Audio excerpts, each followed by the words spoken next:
요즘 TV에서 아주 많이 들리는 단어가 있습니다. 바로 블랙 요원입니다. 블랙 요원이란 한 국가의 군과 정보 조직이 배출해낼 수 있는 가장 무시무시한 작전 능력을 가진 초엘리트 요원들을 뜻하는데, 이들은 종종 법의 테두리 밖에서 대부분의 경우 목숨을 걸고 활동하기 때문에 그 엄청난 위험성에 비해 외부에 알려진 정보가 거의 없습니다. 우리가 외국 또는 잠재적 적국을 상대로 하는 관계에는 화이트 작전이 있고 블랙 작전이 있습니다. 화이트의 경우 공식적인 직함을 갖고 정상 외교 루트를 통해 일을 하는 것으로 보통 외교관이나 대사관 등을 통해 이루어집니다. 대신 블랙의 경우 이건 쉽게 말해 간첩 또는 스파이라고 불리는데, 우리가 영화에서 자주 보는 007이나 미션 임파서블의 톰 크루즈 또는 대표적으로 제이슨 본이 그 블랙 요원에 해당합니다. 우리나라처럼 착한 나라가 간첩을 운영하고 있다고? 또는 그런 건 북한 같은 불량 국가에서 하는 것 아니야? 하고 놀라실 분도 계실 텐데, 아마 모르긴 몰라도 우리가 북한보다 훨씬 더 블랙 요원 수가 더 많을 수도 있고, 또 전 세계에서 가장 많은 스파이를 운영하고 있는 국가들도 과거에는 영국,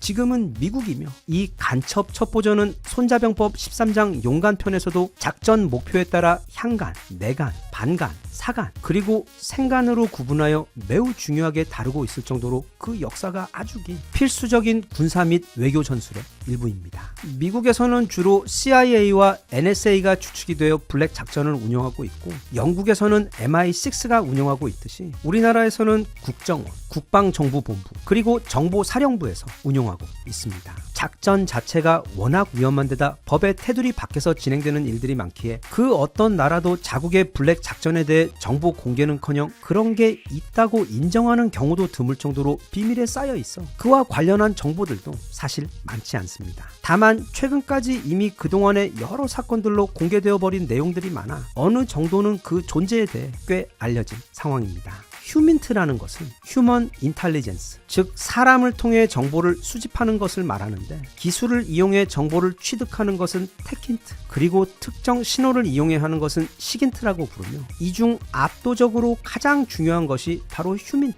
즉 간첩입니다. 올해 7월 우리나라의 휴민트 리스트가 어느 군무원에 의해 중국으로 넘어가 버린 사건이 있었는데, 일단 진짜 그건 정말 말도 안 되는 엄청난 사건이었고, 그건 손자병법에서 말하는 첩보 전술 중 내간에 해당하는 행위로 중국 요원에 의해 적국, 그러니까 우리나라의 공무원이 돈으로 포섭이 되어 중요한 기밀 정보를 넘기게 된 경우입니다. 또 올해 초 카이에서 인도네시아 기술자가 KF-21 보라매의 개발 기술을 USB에 담아 빼내간 것 역시 인도네시아 측 휴민트 활동입니다. 우리가 흔히 HID 또는 북파 공작원이라고 부르는 이들은 대표적인 최정의 블랙 요원들입니다. 좀 구분을 해보자면, 육군 첩보부에서 양성하여 운영하는 비밀 첩보부대는 HID라고 부르고, 해군에서 운영하는 조직은 UDU, 또 공군에서 운영하는 부대는 AISU라고 불립니다. 영화 실미도에 나왔던 그 684 부대를 HID의 전신으로 보는 경우도 있는데, 그들은 공군 산하 보복 부대였습니다. 육군, 해군, 공군 중 아무래도 육군의 규모가 가장 크기 때문에 보통은 HID가 가장 많이 언급되는데, 그렇지만 해군 UDU의 경우 요원 전원이 다 UDT에서 차출되었거나 UDT 출신일 정도로 요원 1인당 전투력이 상상을 초월하는 수준입니다. 이들이 수행하는 작전은 크게 두 가지로, 단독 수집조의 경우 북한의 홀로 침투해 정보를 탈취하고 복귀하는 임무를 수행하고, 특수 공작조의 경우 북의 침투해 시설 파괴 및 요인 암살 작전을 수행합니다. 아주 예전에는 대부분 바다에서 고무보트를 타고 간 후 야간에 잠수를 해서 침투를 많이 했는데, 이후로는 휴전선을 통한 육지 침투가 주로 이용되었습니다. 그 지뢰도 많고 경계가 빽빽한 휴전선을 과연 무사히 넘어갈 수 있을까 의문이 들 수도 있는데, 1970년대까지만 해도 남과 북 모두 확인된 것만 서로 수천 번이 넘는 침투가 있었던 것으로 알려져 있으며, 이후 현재까지도 그런 침투는 계속해서 이루어지고 있습니다. 이들 요원들은 기본적인 전투 능력의 경우 모두 최정예 특수부대 출신답게 최강이며, 거기에 더해 폭탄 제조 및 조작, 수중 운반, 야간 항해 기법, 크레모아와 적 화기 운용법 등 거의 모든 무기를 다 다룰 수 있는 데다, 특히 적지에서는 수적으로 열세인 상황에서 작전해야 해서 최대한 은밀히 침투하여 무사히 복귀해야 하기 때문에 노출이 될 수 있는 적과의 교전은 최대한 피하고, 대신 소음기가 달린 권총과 칼을 던져 사용하는 투창을 아주 잘 사용합니다. 또한 간첩에게 절대 친절하지 않은 우리나라 지형이나 날씨 때문에 거의 내비게이션 수준의 독도법과 얼음물 안에서 3시간 이상 버틸 수 있는 극저온 생존법까지 훈련하며 거기다가 암기력도 우수하고 무엇보다 엄청난 인내력까지 갖추어 마치 그림자처럼 소리도 흔적도 없이 북으로 침투했다가 임무를 마치고 무사히 복귀하도록 훈련받은 진짜 탈인간 수준의 능력을 가진 사람들입니다. 참고로 이런 북파 공작원들의 경우들 말고 우리가 상상하는 람보나 제이슨 본 같은 군 또는 전사 이미지 말고 전혀 생뚱맞은 형태의 간첩들도 있는데, 예를 들면 이언 플레밍이라고 영국의 아주 유명했던 간첩의 경우 독일과 스위스로 유학을 한 후 모스크바의 특파원으로 파견을 가서 소련 내부에 대해 아주 잘 알게 된 것이 계기가 되어 이후 영국 SIS와 MI6의 간첩으로 활동하다 전역한 아주 대단한 요원이 있습니다. 그리고 그가 자신의 경험을 바탕으로 쓴 소설이 바로 007 시리즈입니다. 달과 6펜스로 유명한 영국 작가 서머싯 몹 역시 MI6 소속 간첩으로 활동을 했었고, 그는 자신의 그 경험을 바탕으로 어센던이라는 책까지 집필했으며 또 찰리와 초콜릿 공장이라고 오늘날 전 세계에서 가장 많은 수익을 올리고 있는 최고의 동화 작가인 로얼드 달 역시 MI6 소속 간첩이었습니다. 한국의 경우 무함마드 깐수가 있는데 여기 사진에서 보이는 것처럼 그는 아랍인입니다. 필리핀인 아버지와 레바논 출신 어머니 사이에서 태어난 혼혈로 아랍어가 모국어인데 언어 능력이 워낙 뛰어나서 1984년 한국에 들어와 연세 어학당에서 한국어를 배운 지 불과 5년 만에 박사 학위를 받았을 정도로 언어에 탁월한 능력을 보였습니다. 그는 총 6개 국어를 했다고 하며 이후 단국대에서 아랍어 교수를 하며 여러 학교와 기관들과 교류를 하는 등 나름 유명한 지식인으로 활동을 했는데, 사실 이 무함마드 깐수는 북한의 간첩이었습니다. 본명은 정수일. 여기 최근 사진 보면 알겠지만 그냥 한국 사람입니다. 길림성 출신의 조선족이었던 그는 베이징대에서 아랍어과를 졸업한 이후 평양 외국어대에서 아랍어 교수로 재직하던 중 간첩으로 뽑혀 훈련을 받고 한국으로 파견된 사람으로 실제로는 6개 국어가 아니라 11개 국어를 할 줄 아는 사람이었습니다. 이런 스파이 외 앞서 우리가 이야기하고 있던 그 블랙 요원들, 즉 필요한 경우 적국 비밀 침투와 전투에 요인 제거 등 극히 위험한 임무를 수행하는 그런 블랙 요원들은 부대 내에서 직급을 가지고 활동하는 경우들 외 전역한 이후에는 무슨 상사, 무슨 개발단과 같은 단체에 위장 소속되어 군복도 입지 않고 계급도 없이 계속 활동을 이어가는 경우들도 많습니다. 우리나라에서 북한에 비밀리에 파견한 이들 블랙 요원들의 수는 1972년까지 집계된 수만 총 7,762명으로 그중 북한에서 체포되거나 사망한 것이 확인된 경우가 총 430명 정도이고 연락이 끊기거나 행방불명된 경우가 무려 4,800명이 넘습니다. 그런데 1994년까지 집계된 수는 총 13,000명 수준으로, 다시 말하면 그 수는 과거에 비해 전혀 줄어들지 않고 오히려 늘어나고 있는 것으로 보일 정도로 우리나라 또는 중국이나 북한 또는 일본의 이 블랙 작전과 블랙 요원들의 수는 더 큰 규모로 더 정교화되어 활성 중인 것으로 보입니다.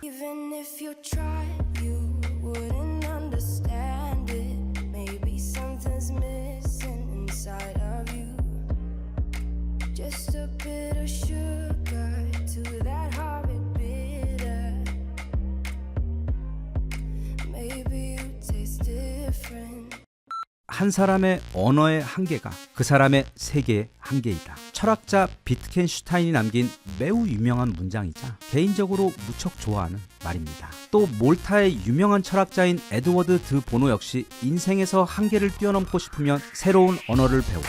그리하면 새로운 시각을 얻을 수 있다고 말한 바 있을 정도로 우리의 언어의 능력은 고스란히 우리가 경험하는 그 세계의 한계가 됩니다. 그런데 이건 전혀 우울하고 나쁜 소식이 아닙니다. 오히려 굉장히 좋은 소식입니다. 왜냐하면 이 언어라는 것은 마치 처음 자전거를 타는 것처럼 아니면 처음 스마트폰 사용법을 배울 때처럼 누구든 얼마든지 배울 수 있고, 또 그게 종종 생각보다 훨씬 더 쉽게 습득할 수 있는 능력이기 때문에 그렇게 새로운 언어를 공부해 내 것으로 만들게 되면 그 즉시 내가 사는 세상의 한계 역시 확장되고 넓어질 수 있다는 뜻이기 때문입니다.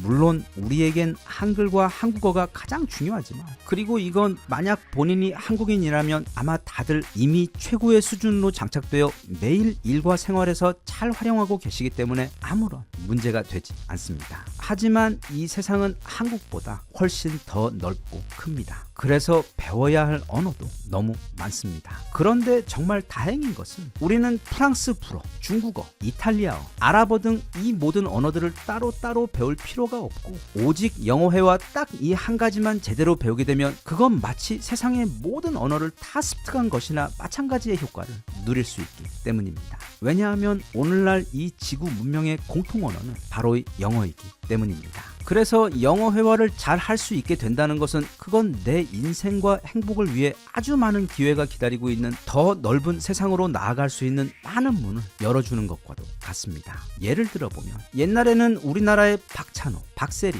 또는 박지성 등 해외에 나가 활약을 하는 유명 선수들이 손에 꼽을 정도였지만 요즘에는 세상이 바뀌어 정말 엄청나게 많은 한국 스포츠 선수들이 해외에 나가서 뛰고 있습니다. 그리고 BTS와 블랙핑크 등 수많은 한국 아이돌 역시 해외로 진출하여 여기저기에서 각종 순위 1위를 싹쓸이하며 정말 이게 현실인지 볼을 꼬집어 보고 싶을 정도로 우리 한국의 스타들이 전 세계 스포츠와 엔터테인먼트 시장을 장악하고 있는 우리는 지금 그런 시대에 살고 있습니다. 물론 그들이 거둔 그 놀라운 성공의 바탕에는 무엇보다 탄탄한 실력이 있었지만 만약 그들이 해외에 나가서 항상 통역가를 대동하고 다니며 대화를 나누어야 했고 또 구단이나 팬들과도 아니면 TV 인터뷰 프로그램에 나와서도 영어가 편하지 않아 한국어로만 말을 했어야 한다면 아마 그런 언어의 벽은 내내 커다란 장애물이 되어 그들이 거두었던 그 성공의 크기는 아마 크게 제한되었을 것입니다. 한 예로 손흥민을 보면 그는 독일에 있을 때는 유창한 독일어로 또 영국에 와서는 금방 매우 유창한 영국식 영어를 구사하며 매 경기 이후 직접 인터뷰를 진행했는데 그런 그의 모습은 현지인들에게 그가 저 멀리 한국에서 온 외국인이라는 거리감을 전혀 느끼지 않게 해주어 손흥민이 그라운드 안에서는 물론 경기장 밖에서도 엄청난 대중적 인기를 얻게 되는 데 있어 매우 중요한 강점이 되어주었고 개인적으로 제가 정말 좋아하는 책이자 드라마인 빠찡코에서 주인공 선자로 나오는 김민아 씨의 경우도 처음 배우 준비를 할 때부터 당시에는 전혀 쓰임이 없었음에도 불구하고 이 영어 회화 공부를 매우 열심히 한 덕분에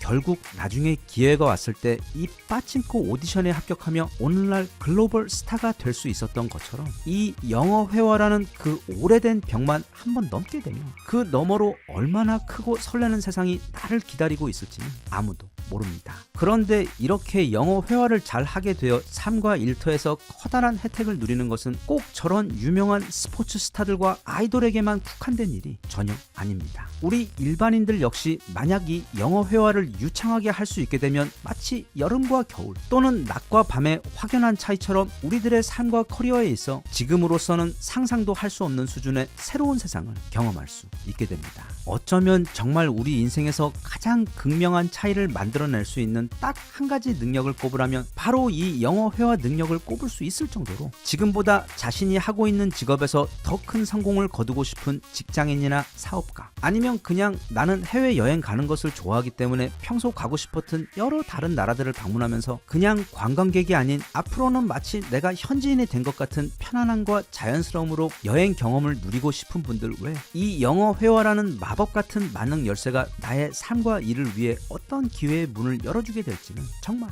아무도 모릅니다. 물론 자막 없이 헐리우드 영화를 시청할 수 있고 또 영어 회화를 잘하게 되면 독해 능력도 함께 늘어 구글에서 이제는 한국어로 된 자료들 뿐 아니라 영어로 된 훨씬 더 많은 자료들을 마음껏 활용하고 누릴 수 있게 되는 혜택들은 그냥 덤입니다. 그래서 새해가 시작되는 지금 올해에도 역시 다른 어떤 것보다도 일단 건강 챙기기를 최우선에 두고 그리고 이 영어 회화를 꼭 내 것으로 만들어 보자라는 목표를 세워보면 어떨까 싶습니다. 옛날과는 다르게 요즘에는 이런 목표를 세우는 게 너무 뜬금없고 그 달성 가능성도 낮은 힘든 목표가 아니라 지금은 그 어느 때보다 이 영어 회화를 공부하는 게 편리하고 쉬워졌기 때문입니다. 대략 1년 정도 또는 빠를 경우 약 6개월 정도면 귀와 입이 트이면서 전 세계 어디를 여행을 가든 자신있게 모든 것을 직접 영어로 다 할 수 있을 정도로 수준급의 영어 회화 실력을 갖추는 게 이제는 가능해졌기 때문입니다. 저희 옛날 세대들의 기억처럼 매일 퇴근 후에 지하철 타고 강남역까지 가서 그 좁은 강의실에서 외국인 선생님한테 1시간 공부하고 다시 또 집에 와서 참고서 보며 복습하던 시절과는 세상이 바뀌었습니다. 바로 AI와 스마트폰 때문입니다. 이제는 스마트폰만 있으면 누구나 인공지능으로 무장한 강력한 영어 회화 앱으로 언제 어디서든, 또 그게 5분이든 30분이든 간에 나에게 꼭 맞춤으로 준비된 최고의 과정과 방식으로 오직 나만을 위한 영어 회화 공부를 마치 놀이처럼 원할 때마다 틈틈이 할 수 있게 돼요. 흡사 내 주머니 안에 심지어 한국말까지 잘하는 최고의 원어민 영어 회화 선생님을 가지고 다니는 것과 같은 효과를 누릴 수가 있습니다. 저희 채널을 오래 보아오신 분들은 매우 익숙하시겠지만 전 세계에서 이 인공지능 영어 회화 앱 가운데 그냥 넘사벽 1위가 바로 이 스픽이라는 앱입니다. 저희 채널에서는 벌써 7번째 소개하고 있는 이 세상에서 경쟁자조차 없는 최고의 영어 회화 앱으로, 그리고 이미 그동안 정말 수많은 분들께서 진작에 이 스픽으로 영어 회화 공부를 시작하셔 이제는 제법 매우 유창하게 영어를 말하고 활용하실 수 있게 되셨는데, 아직 이 스픽을 모르시거나 또는 전에도 스픽 소개를 보았지만 아직 가입하지 않으신 분들께서는 올해에는 자신에게 정말 커다란 선물을 한다고 생각하시고 이 스픽으로 꼭 영어 회화 공부를 시작하셨으면 좋겠습니다. 일단 이 스픽을 활용하게 되면 절대 멈추지 않는 투머치 토커 박찬호 선수를 영어 선생님으로 두고 있는 것처럼 정말 압도적으로 많이 말을 하게 됩니다. 대략 하루 20분 정도씩만 해도 첫 7일 동안에만 무려 1000문장 정도를 말하게 되고, 또 그 문장들은 모두 고리타분한 옛날 영어책에 있던 Would you like something to drink와 같은 그런 화석 영어들이 아닌 미국 현지에서 지금 가장 널리 쓰이고 있는 최신 문장과 어휘 그리고 표현들로 구성되어 있습니다. 그리고 영어는 반복이 가장 중요하기 때문에 각각의 스피킹 레슨에서는 지루하지 않는 방법으로 계속해서 반복적으로 같은 표현을 말하며 훈련할 수 있도록 해주어 그렇게 한 번 더 반복할 때마다 나의 스피킹 능력을 더 단단하게 해줍니다. 또한 튜터 Q&A 기능에서는 이미 배운 표현들을 사용하여 AI와 실제로 대화를 해볼 수 있는 기회까지 제공하는데, 그냥 교과서처럼 틀에 박힌 문장들로 문답형으로 대화를 주고받는 것이 아니라 앞서 배웠던 표현들을 활용하여 현장감 넘치는 살아있는 대화를 나눌 수 있고, 또 스픽의 실전 대화 기능의 경우 내가 지금 실제 외국인과 진짜로 대화를 나누고 있는 것처럼 착각하게 될 정도로 사실감 넘치는 재미있는 대화를 주고받을 수가 있으며, 또 그 대화의 주제나 표현들 역시 그동안 내가 공부한 문장들과 표현들로 영리하게 구성되어 그냥 대화를 위한 대화가 아닌 매우 체계적이고 효과적으로 나의 스피킹 능력을 극대화시켜줄 수 있는 유용한 대화를 나눌 수 있도록 해주고, 어찌 보면 이 세상에서 오직 나만을 위한 맞춤 커리큘럼이자 맞춤 외국어 선생님을 가지고 공부하는 것이나 마찬가지입니다. 그리고 또 정말로 이 스픽으로 대화를 나누다 보면 내가 지금 영어 회화 수업을 하고 있다는 것을 잊고 어떤 외국인과 실시간으로 진짜 대화를 나누고 있다는 착각이 들 정도로 그 현실감과 몰입감이 진짜 엄청납니다. 끝으로 스픽은 이 모든 수업을 다 일일이 저장하고 분석해서 스마트 리뷰라는 놀라운 기능을 추가로 제공합니다. 지금까지 몇 개의 수업을 달성했고 그중 복습까지 완료한 것은 또 몇 개이며, 내가 자주 틀렸던 표현이나 따로 보관한 표현들 또는 반복해서 공부했던 중점 내용들만 뽑아서 그걸 한 번 더 보다 심도 있게 복습할 수 있도록 쪽집게처럼 골라 알아서 정리해주기 때문에 내가 놓치는 부분이 없도록 세심히 챙겨줍니다. 그리고 이 스픽은 구글 플레이 올해 앱으로 선정이 되었을 정도로 한국인뿐 아니라 전 세계인들이 인정하고 있는 가장 넘사벽으로 잘 만든 영어 회화 앱입니다. 그래서 이 스픽이라는 앱의 등장 덕분에 이제는 그 어느 때보다 영어 회화 능력을 내 것으로 만드는 것이 정말 쉬워지고 재밌어졌습니다. 그동안 이 영어 회화 능력을 오랫동안 갈망해왔던 분들께서는 또 지금 아주 특별한 새 프로모션도 진행하고 있으니까 올해에는 이 스픽과 함께 꼭 그 꿈 이루셨으면 좋겠습니다.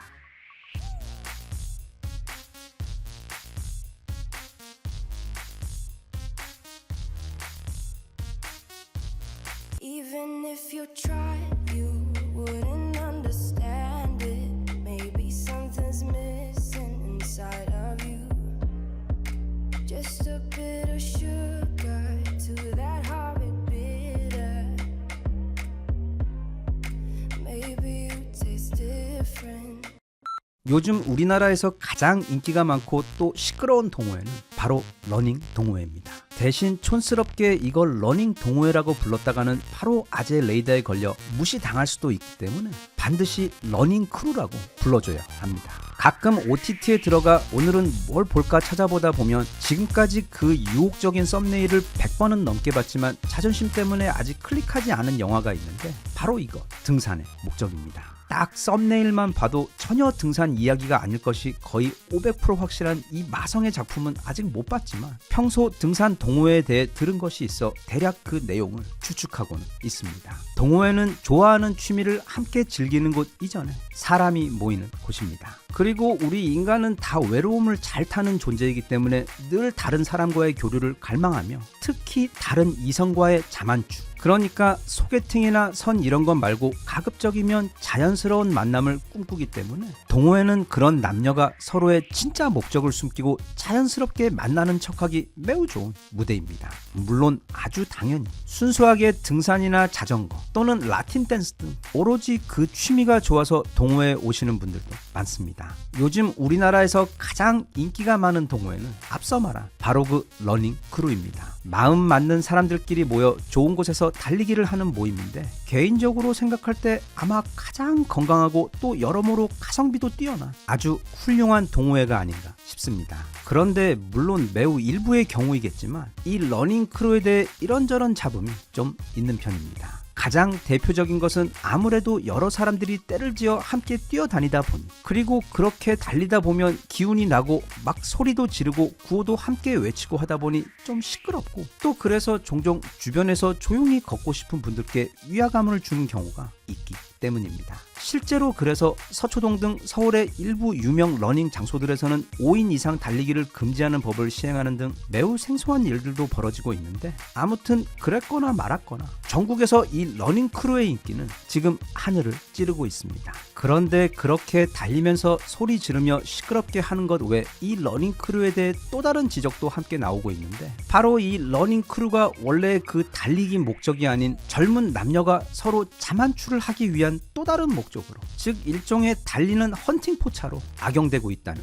점입니다. 여기서 악용이라고 말한 것은 순전히 그런데 끼지 못해 부러워서 하는 심포도 표현일 뿐, 사실 젊은 친구들이 서로 클럽에서 만나든 산에서 만나든 아니면 달리기 동호회에서 만나든 그게 비난받을 이유는 하등 없습니다. 실제로 미국에서도 CBS 방송에서 요즘 더 많은 싱글들이 데이트 앱이 아닌 러닝 크루에 가입하는 이유 라는 제목의 기사에 대해 보도를 하며, 최근 미국의 수많은 젊은 남녀들이 예전처럼 즉석 만납 앱이 아닌 러닝 크루 같은 건강한 동호회에 가입을 하여 건강을 챙기는 것과 매력적인 이성을 만나는 기회 모두를 동시에 찾고 있다고 발표한 적이 있을 정도로, 단지 한국뿐 아니라 이 러닝 크루 문화는 요즘 세계적인 유행이며, 또 저 멀리 스페인에서는 젊은 남녀들이 슈퍼마켓에서 자만추를 하는 것이 유행일 정도로 그들은 언제나 방법을 찾아냅니다. 그런데 온라인에 올라오는 글들을 보면 이들이 러닝 크루에서 이렇게 자만추를 추구하는 이유, 또는 단지 연애 상대가 아닌 결혼 상대를 여기서 찾는 그 이유에 대해 나름 과학적인 이유가 있는데,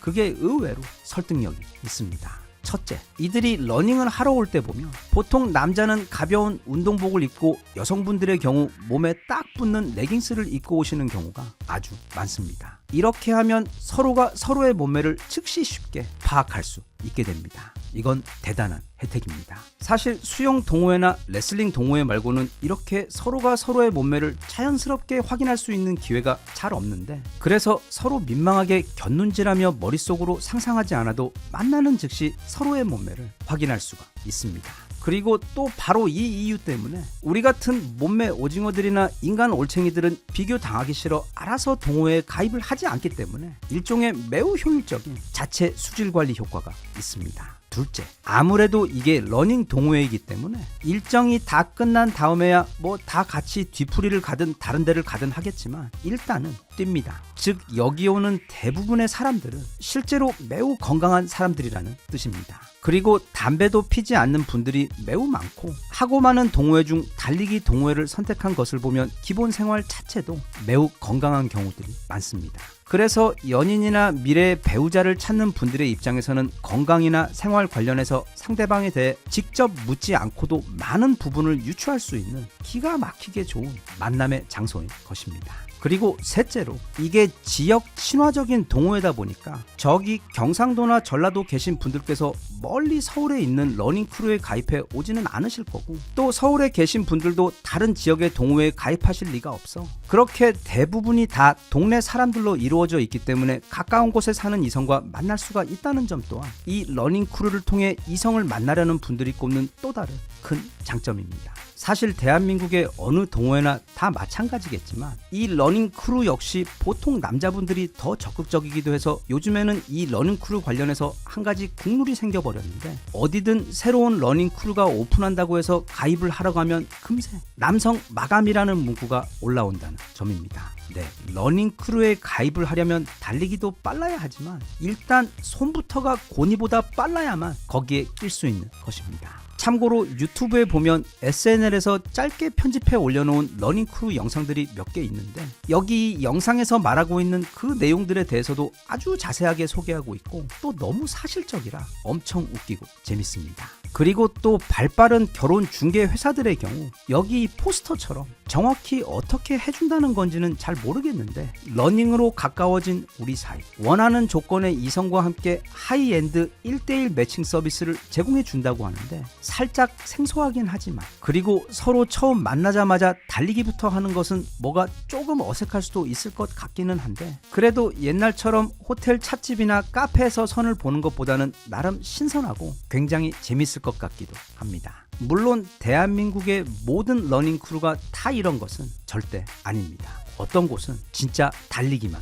합니다. 그래서 여기 어떤 여성분께서 주변의 추천으로 남자 만나려고 러닝크루 가입하고 진짜 열심히 나갔는데, 그게 운이 나쁘게도 정말 달리기만 하는 곳에 가입을 해버려서 결국 시간이 지나며 무려 5km를 대략 28분 30초에 컷하는 거의 무슨 아마추어 마라토너 선수 수준으로 실력만 엄청 늘었다고 불평하신 경우도 있었습니다. 그리고 이 러닝 동호회 관련 나오고 있는 또 다른 지적 중 하나가, 이게 원래는 러닝 취미라는 게 돈이 들지 않아서 좋은, 그러니까 운동화만 있으면 즐길 수 있는 편한 운동인 것이 그 최고의 장점 중 하나였는데, 요즘 러닝 크루에 가보면 전부 다 수십만 원짜리 스마트워치에다 또 수십만 원짜리 선수용 운동화, 그리고 그 외 엄청나게 비싼 러닝 전문복까지 다 차려입고 와서 그냥 가벼운 마음으로 달리기를 시작하고 싶어 가입했던 분들 중에 부담을 느껴 계속 나가기 어렵다는 경우도 종종 있었습니다. 그런데 그거야 뭐 원래 취미라는 게 실제로 그 기술을 배우는 것도 있지만, 예를 들면 사진이나 낚시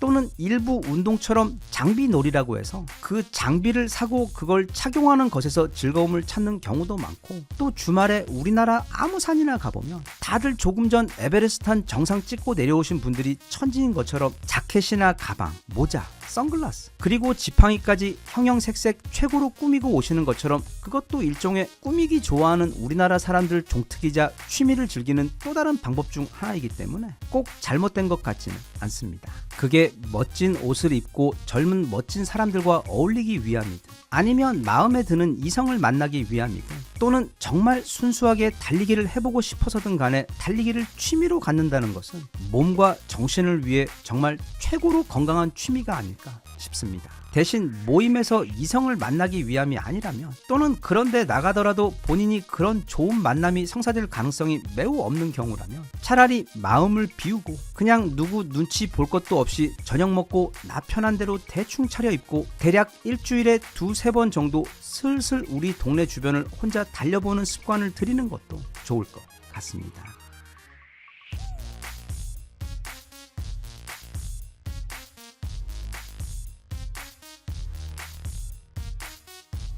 Even if you tried, you wouldn't understand it. Maybe something's missing inside of you. Just a bit of sugar to that horrid bitter. Maybe you taste different. 우리나라의 주요 먹거리 중 하나인 세계 자동차 시장에서 지금 엄청난 사건이 벌어지고 있습니다. 바로 토요타를 제외한 일본의 3대 자동차 브랜드라고 불리는 혼다와 닛산, 그리고 미쓰비시가 마치 합체 로봇이 서로 결합해 거대한 로봇을 완성하듯 한 회사로 합병해 곧 엄청난 규모를 가진 새로운 자동차 브랜드로 재탄생할 예정입니다. 합병 작업은 내년 6월까지 마무리될 예정으로 그때는 단숨에 세계 3위의 자동차 회사가 태어나게 되는데, 한편 그 여파로 인해 현재 세계 3위이자 최근까지 정말 엄청난 성장세를 보여주고 있는 현대 기아가 4위로 밀려나게 됩니다. 현재까지 밝혀진 이 세 회사의 합병 비율은 닛산을 1로 보았을 때 혼다가 5, 미쓰비시가 0.4의 비율로 그 지분율을 나누어 갔습니다. 즉 100% 비율로 볼 때 혼다가 78%, 닛산 16%, 미쓰비시 6%가 되면 사실상 최고의 기술력을 가지고 있는 혼다가 중심이 되고, 닛산이 가지고 있는 공장과 영업망이 거기에 보탬이 되는 구조이며, 미쓰비시야 원래 이전부터 이미 닛산이 최대 주주로 있기 때문에 함께 꼽사리로 들어가게 된 것입니다. 요즘 일본이 정말 바쁩니다. 우리나라가 잠시 주춤하는 이때를 노려 지난 수십 년간 한국에게 뒤처져 있었던 반도체 산업도 최근 들어 대만과 함께 일본의 공장을 세우는 것 외 미국의 전폭적인 도움으로 일본 내 최대 규모의 종합 반도체 클러스터를 만드는가 하면 아예 일본 최대 대기업들, 그러니까 토요타, 소니, 소프트뱅크, NTT, NEC와 덴소 등 무려 8개의 대기업이 힘을 합쳐 라피더스라는 반도체 제조 회사를 만드는 데 이어 미국 IBM과도 제휴 계약을 맺는 등 지난 1980년대 전 세계 최대 반도체 산업을 가졌으나 이후 미국과 한국에게 그 시장을 내어준 그 꿈같은 전성기 시절을 다시 되찾기 위해 지금 정말 바쁘게 움직이고 있고, 그 외 우리나라의 주력이었던 배터리 분야에서도 최근 약 3년간 정말 미친 듯이 투자하고 합병하는 등 마치 물이 들어온 듯 엄청 바쁘게 움직이고 있습니다. 그런데 거기다 더해 지난 20년, 특히 최근 10년 동안 사실 일본의 자존심과도 같았던 자동차 분야에서 토요타 제외 완전히 박살을 내버리고 있는 현대 기아를 따라잡기 위해 일본 최대 자동차 회사들의 합병이라는 엄청난 카드까지 들고 나온 것입니다. 이 합병의 표면적인 이유는 최근 들어 빠르게 부상하고 있는 중국차 브랜드들의 약진에 대응하기 위함인데, 실제로 가만히 생각을 해보면 도대체 누가 중국 자동차를 살까 하는 의구심이 들지만 현재 전 세계에서 가장 많은 자동차를 수출하는 국가는 바로 중국입니다. 지난해 생산은 총 3,016만 대, 그중 수출은 491만 대를 하면서 최대 생산, 최대 수출 국가가 되었습니다. 여기서 수출이라는 단어가 중요합니다. 안 그랬으면 그냥 중국 안에서 자기들끼리 만들어 팔고 타는 거라고 치부했을 것인데, 특히 그 가격 때문에 이제는 해외에서도 중국차를 많이 타고 있는 것입니다. 게다가 그 대부분이 다 전기차들이라 앞으로의 성장 전망도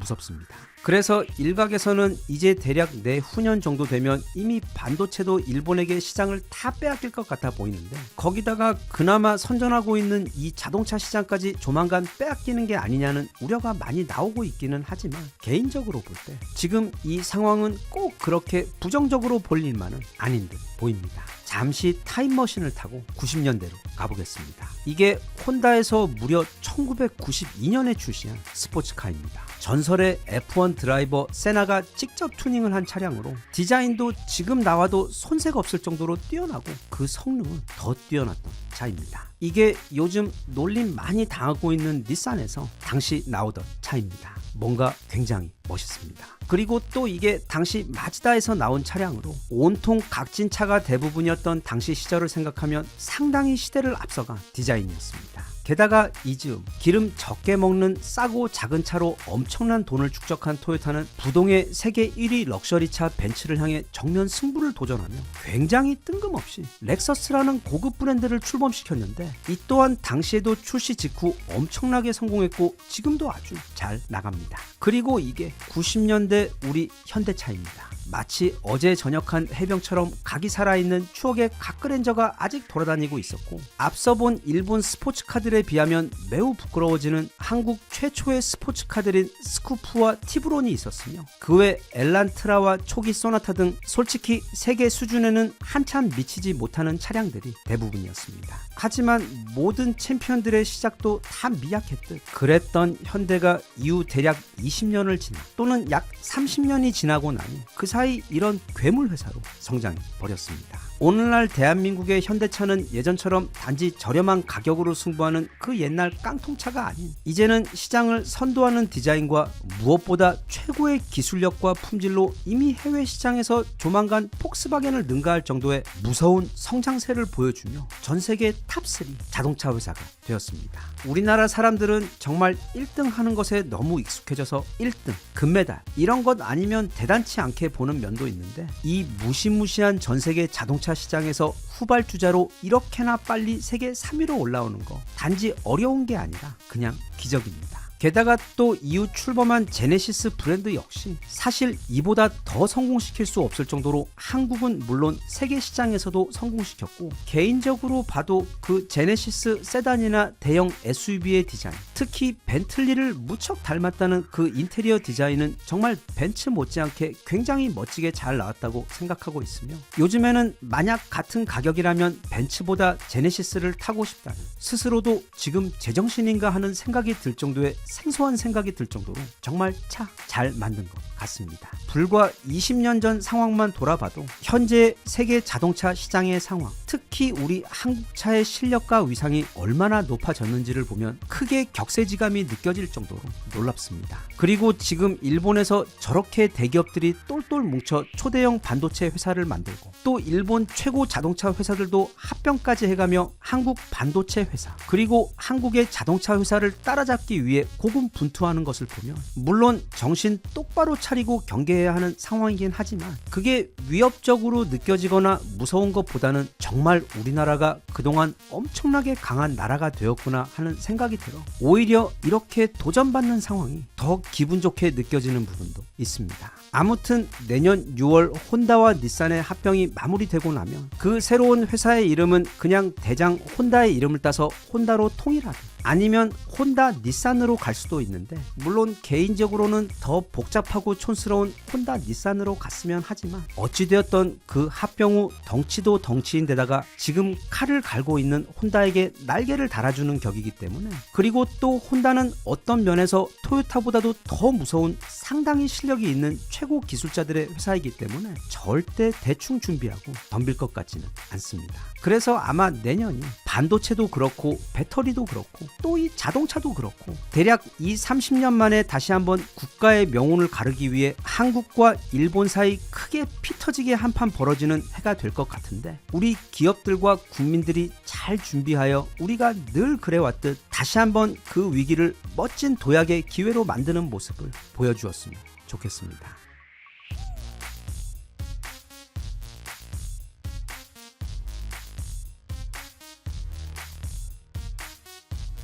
Even if you tried, you wouldn't understand it. Maybe something's missing inside of you. Just a bit of sugar to that horrid bitter. Maybe you taste different. 이미 알고 계시는 분들도 많으시겠지만, 올해 이 2025년은 우리나라와 관련된 여러 예언들에 있어서 가장 중요한 해입니다. 예언에 의하면 2025년은 우리나라가 지금보다도 훨씬 더 높은 수준의 엄청난 초강대국으로 올라서기 바로 직전, 스스로를 자정하기 위한 마지막 커다란 진통을 겪은 다음, 또 지난 5,000년 동안 위쪽과 아래에서 끊임없이 괴롭힌 덕에 온갖 불행과 괴로움을 겪어야 했던 우리 민족이 그 길고도 힘들었던 역사를 종결하고, 어느 날 갑자기 찾아온 거대한 전 지구적 재앙으로 인해 완전히 리셋되어버린 이 지구에서 새로운 주인이자 최강대국으로 솟아오르는 그 격변의 시발점이 되는 해가 바로 올해 2025년이라고 전해지고 있습니다. 또한 그 격변의 과정에서 특히 옆나라 일본의 경우 차마 말로 다 표현하기 힘든 수준의 끔찍한 피해를 입고, 말하자면 그 천연 방파제 3분의 2가 거대한 지진으로 인해 하루아침에 바닷속으로 침몰해버리며 사실상 그 이후 국가가 사라져버리는 데다, 또 위쪽 중국 역시 그 재앙의 과정과 피해로 인해 여러 나라로 급작스럽게 분열되어버리며 오늘날 우리가 알고 있는 그 중국 또한 완전히 사라져버리고, 그렇게 그 가운데 비교적 온전한 한반도만 남기고 한국의 아래 위가 전에 없던 큰 변화가 시작된다고 하는 해가 바로 올해 2025년입니다. 저 어렸을 때 어머니가 그렇게 용하다는 점집에 가서 점을 보았더니 그냥 나중에 의사가 된다 아니면 판사가 된다 같은 게 아니라 제가 나중에 크면 무려 노벨상을 받을 것이라는 엄청난 이야기를 해서 우리 가족 모두 크게 흥분하며 제가 자라는 동안 다들 내심 기대를 꽤 많이 했었는데 결국 이렇게 되었고, 그래서 보통 점이나 아니면 이런 예언 같은 것들도 그냥 흥미거리로만 즐길 뿐, 그래서 그 이야기를 곧이곧대로 다 잘 믿지는 않지만 그럼에도 뒤에 소개할 우리나라의 미래에 대한 예언들은 그냥 재밌거리 이야기로 치부하기엔 지금까지 완벽하게 맞아떨어지는 부분들이 너무 많기 때문에 과연 그 예언들이 구체적으로 바로 올해부터 어떤 일들이 벌어진다고 말하고 있는지 그 소름 끼치면서도 설레는 이야기 같이 한번 알아보겠습니다. 일단 먼저 한 가지 굉장히 흥미로운 게 국내외 불문 거의 모든 출처의 미래 예언들에서 우리나라가 앞으로 엄청나게 잘 될 거라고 말하는 점이 가장 대표적으로 공통적인 결말입니다. 대신 그게 우리나라가 어떤 과정을 거쳐서 또는 정확히 어느 시점부터 우리나라가 그렇게 폭발적으로 성장을 하며 지금과는 또 어나더 레벨의 진짜 초강대국으로 올라선다는 것인지, 그런 디테일들에서는 예언들마다 조금씩 차이가 있기는 하지만 동서양 많은 예언자들이 한 목소리로 우리나라는 미래에 말하자면 지금 미국과도 같은 초강대국, 그러나 단지 힘만 강하고 부자 나라가 아닌 전 세계에서 무엇보다 영적으로 가장 성숙하여 세상의 질서를 바로 잡고 이끄는 그런 중요한 역할을 하는 진정한 선진국이 될 것으로 내다보고 있습니다. 그리고 한 가지 더, 그 많은 예언들 모두 그 미래의 한국은 지금과 같은 남과 북 같은 건 없고 통일은 물론이고 일부 북쪽의 커다란 영토까지 회복한 지금과는 매우 다른 형태의 거대한 국가로 묘사를 하고 있는 경우들이 많은데, 특히 우리나라가 그렇게 통일이 된다고 예언하고 있는 그 정확한 시점 또한 어쩌면 거의 당장 또는 최소한 지금부터 그리 멀지 않은 근미래인 것 또한 공통적으로 예언되고 있는 부분입니다. 그래서 어쩌면 바로 올해를 시작으로 실제로 우리가 목격하게 될 미래이자 또 가장 충격적인 내용을 담고 있는 예언들부터 살펴보자면 이렇습니다. 우리나라 예언들 가운데 가장 대표적인 것이 아마 많이들 잘 알고 계시는 바로 한밤중 해골물 드링킹 원효대사와 임진왜란 때 왜군 때려잡던 슈퍼파이터 사명대사, 그리고 바로 타노스님의 예언입니다. 그리고 이 세 분은 서로 존재했던 시기가 각각 1000년 그리고 500년이나 떨어져 있음에도 그들의 예언들은 서로 놀랍도록 일치합니다. 원효대사의 예언은 그 전에는 잘 알려지지 않았는데 1967년 문무대왕 수종릉을 발굴하던 중 거기서 원효결사라는 그의 예언을 담은 16개의 석판이 발견되면서부터 세상에 알려졌습니다. 공개된 원효결사의 내용을 보면 대표적으로 이런 놀라운 예언들이 기록되어 있습니다. 참고로 원효대사는 서기 600년대 신라시대 승려입니다. 그는 고려 왕조의 출현과 그 말로를 정확하게 예언하고 있고, 특히 조선시대에 대해서는 나라의 왕과 선비들이 글만 숭상하며 힘을 천시하다 결국 임진년에 이르러 외 침략으로 강산이 초토화되고 나라의 온 국토가 피로 물든다고 예언을 했습니다. 나아가 이후 먼 미래 경술년이 되면 나라가 다시 한번 외에게 침략을 당하는데 이때는 국가가 멸망한다고 예언하고 있으며, 정축년에 침략자들은 북쪽에 있는 큰 나라를 공격하며 운명을 재촉하게 되고 결국 을류년이 되면 우리나라에서 스스로 물러가게 될 것이나, 이 불행한 나라는 경인년과 신묘년 형제가 둘로 나뉘어 싸우며 결국 고각이 분단되어 민족이 둘로 나뉘는 슬픈 상황이 될 것이라고 예언을 남겼습니다. 그런데 이 예언들은 1000년 뒤 사명대사가 남긴 예언들과도 정확히 일치하는 부분이 많습니다. 사명대사는 정확한 시기는 남기지 않았지만 임진왜란을 겪은 직후에 2번의 망국의 위기를 또다시 겪게 될 것이라고 예언을 했는데, 다들 잘 알다시피 실제로 정묘호란과 병자호란이 찾아왔고 실제로 그때 조선은 국가가 뼈만 남긴 채 간신히 살아남았습니다. 그리고 사명대사는 자신이 살았던 그 시대, 즉 16세기 후반부터 약 400년 후 조선의 운명은 하늘의 기운을 받아 다시 열릴 것이며, 그때는 전 세계를 호령하는 커다란 힘을 가진 강대국이 되어 있을 것이라고 예언을 예언을 했지만 대신 그 전에 외세에 의해 조선이라는 나라가 멸망하고 거기에 더해 같은 민족이 둘로 갈려 서로 죽을 때까지 싸우다 거의 죽다 살아나는 끔찍한 비극이 있을 것이라고 예언했는데 그 예언들은 현재 모두 다 그대로 실제 역사로 남아 있습니다. 타노스님은 1913년 태어나 1983년 입적하신 아무래도 가장 최근의 인물이다 보니 그 내용이 매우 구체적이고 현재 진행형이며 또 이미 생전에도 한국 전쟁과 베트남 전쟁 발발 예언 등 그 예지력이 매우 신통해서 나라에서도 인정을 받고 있던 분이셨는데 참고로 현재 대전에 있는 국립묘지의 털을 잡아준 것도 바로 이 타노 스님입니다. 그는 아직 우리나라가 많이 배고팠던 지난 1970년대 우리가 근 미래 세계 10손가락 안에 드는 강력한 경제 부국으로 올라설 것이며 또한 문화적으로 전 세계의 중심지가 될 것이라고 예언을 했는데 당시에는 아무도 이 말을 믿지 않았습니다.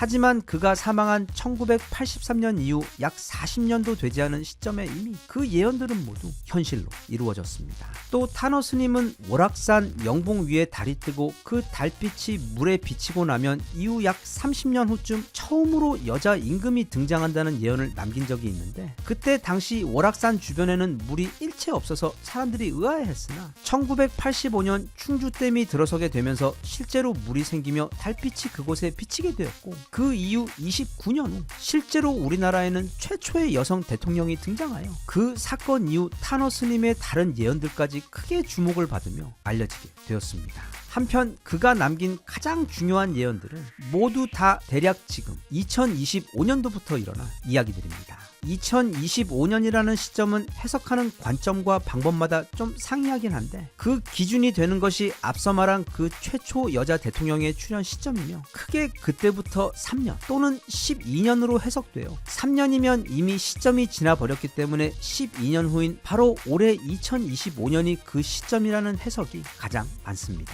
그래서 그의 예언에 따르면 2025년 어느 날 전 세계적으로 거대한 자연재해가 시작됩니다. 이건 지축, 즉 지구의 중심축이 뒤틀리게 되는 현상 때문인데 세계 곳곳에서 화산이 폭발하고 바다에서는 거대한 해일이 일어나며 무엇보다 여기저기 땅이 가라앉고 솟아오르며 엄청난 양과 규모의 지진이 세계 곳곳에서 일어날 것이라고 예언합니다. 그 여파로 인해 세계 인구의 절반가량이 사망을 하고 수많은 국가들이 나라의 기반시설이 완전히 파괴되는데 이때 가장 크게 피해를 입는 곳 중 한 곳이 바로 일본이 될 것이라고 그는 예언했습니다. 일단 섬으로 된 그 일본의 국토 중 무려 3분의 2가 강력한 지진들의 힘으로 순식간에 바닷속으로 가라앉게 되고 또 거대한 화산이 폭발하면서 그 땅 위 사람들 중 살아남은 사람이 거의 없을 것이며 나라가 완전히 사라진다고 예언했는데 그는 그게 과거로부터 그들이 쌓아온 어떤 업보에 의해 벌어지는 끔찍한 결과로 그의 표현을 그대로 빌리자면 지금도 그 아래의 땅은 그들을 빨아들여 잡아먹기 위해 지옥의 문을 열고 기다리고 있다고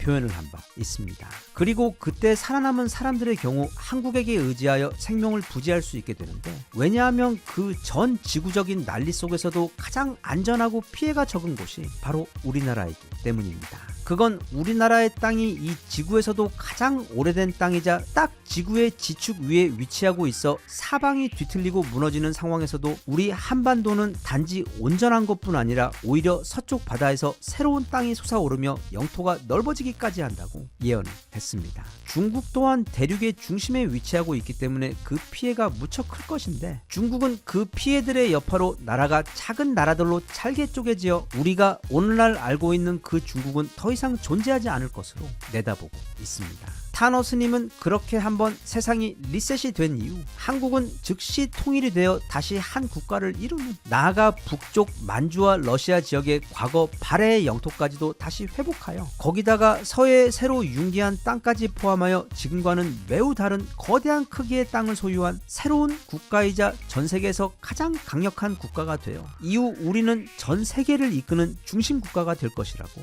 예언했습니다. 알고 있습니다. 이게 얼마나 믿기 어려운 상상인지. 하지만 과거 1950년대 예언자들이 지금 우리나라의 미래를 내다보며 같은 이야기를 했을 때도 사람들은 아무도 믿지 않았을 겁니다. 그건 마치 지금 미얀마 같은 위태롭고 힘없는 작은 나라가 수십 년 안에 세계 10대 경제 초강대국이 되고 세계인들이 그들의 언어를 배우고 그들이 만든 노래를 따라 부르며 그들의 음식이 연일 최고의 화제가 되고 또 그들의 영화와 드라마가 세계 1위를 연일 장식하고 전 세계 어느 나라를 가든 그들이 만든 차가 도로를 누비며 그게 경제든 스포츠든 아니면 문화든 뉴스에서 그들이 세계 1위 자리에 서 있는 것이 너무도 익숙한 그런 날이 곧 도래할 것이라고 했다며 마찬가지로 아무도 믿지 않았을 것입니다. 이 세상은 신비로운 곳입니다. 우리는 이 우주에 대해 또는 우리의 근원과 운명에 대해 사실 아는 것이 거의 없으며 과학은 그 겉표면만을 아주 조금 해석해주고 있을 뿐이기 때문에 언제든 어떤 일이든 또는 어떤 기적이든 벌어질 수가 있는 곳이 바로 우리가 살고 있는 이 세상이고 우리들의 삶입니다. 부디 우리 또 우리나라 미래에 대한 그 예언들이 꼭 실현되어 우리가 다시 통일된 강력한 나라가 되어 세상을 호령하고 세계인 모두를 더 좋은 미래로 이끄는 그런 날이 곧 찾아왔으면 좋겠습니다.